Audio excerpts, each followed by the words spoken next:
तारीख 30 ऑगस्ट अचानक खाडीला भरती आली आणि भिवंडी शहरात असणाऱ्या ईदगाह परिसरात दलदलीत एक महिलेचं शीर धडापासून वेगळं असलेलं आढळून आलं।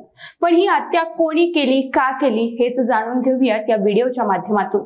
नमस्कार, मी प्रियंका आणि तुम्ही पाहताय पुणे प्राईम न्यूज।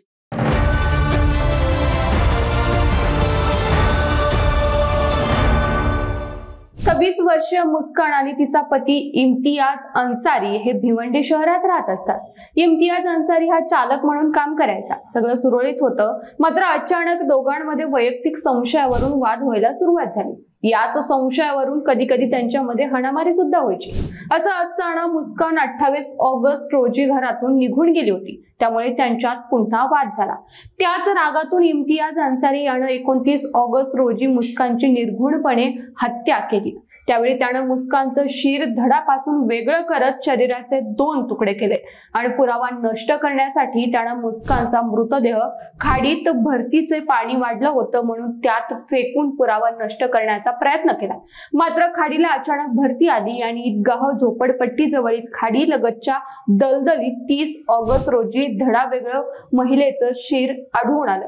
नागरिकांनी याची माहिती भोईवाडा पोलिसांना दिली। महिलेची ओळख पटवणं आणि त्यानंतर हत्येचा आरोपी पकडणं हे मोठं आव्हान भोईवाडा पोलिसांसमोर होतं। त्यानंतर पोलिसांनी ईदगाह झोपडपट्टीत माहिती घ्यायला सुरुवात केली। कोणी बेपत्ता आहे का, कोणाला काय माहिती आहे का याबद्दल ते चौकशी करत होते। तेव्हा त्यांना याची माहिती मिळाली की याच झोपडपट्टीमधील एक महिला दिसत नसल्याबद्दल माहिती समोर आली। त्यामुळे पोलिसांनी तपासाची दिशा निश्चित करत चौकशी सुरुवात केली। तेव्हा हा मृतदेह मुस्कान या महिलेचा असल्याचं स्पष्ट झालं।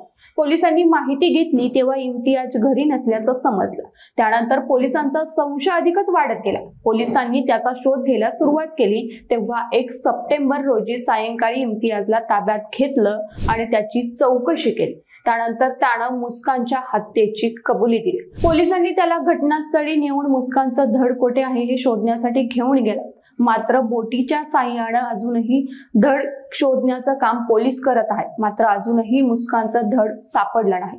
दरम्यान आरोपी इम्तियाज अन्सारी याला भिवंडी न्यायालयात हजर केलं असतं त्याला 11 सप्टेंबर पर्यंत पोलीस कोठडीत ठोठवण्यात आली आहे। या घटनेबद्दल तुम्हाला काय वाटतं कमेंट बॉक्स मध्ये नक्की व्यक्त व्हा। असेच व्हिडिओ पाहण्यासाठी आमच्या YouTube चॅनेलला सबस्क्राईब करा।